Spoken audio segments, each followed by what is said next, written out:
Ақыры татуласқан екенсіңдер. Енді бізді тыңдаңдар. Зұлым айдаһар 12 жыл бойы жалғыз шоқ жұлдыз болғысы келеді. Оны тоқтатпасақ, оның жауыздығы жер жаһанға таралады. Сондықтан да оңбағанды тоқтату үшін жұлдызды аспан қорғаушылар қызметіне үміткерлер жинап жатырмыз. Мен көмектесуге дайынмын, бірақ қалай? Досым, біз шоқ жұлдыз рөліне тамаша үміткерміз. Кәсібімізді кеңейтіп, жұлдызды аспанда құрылыс бастауға мүмкіндігіміз бар. Мансабымыз өсіп қана қоймай, бүкіл әлемге пайдамызды тигіземіз. Болашақ шоқ жұлдыздарымыздың жайлылығы үшін инфрақұрылымды дамытамыз.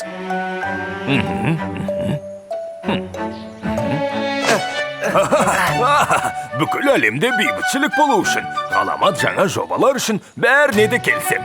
Дәл қазір баруға дайынмын. Асықпа, әлі киімдерімізді жинау керек. Ал қандай заттар керек екенін Тазы ханым мен жылқыдан сұраймыз.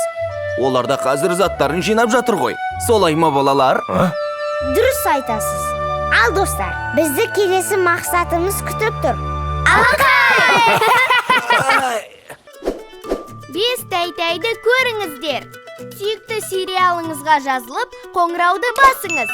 Жаңа бөлімдерді жіберіп алмау үшін.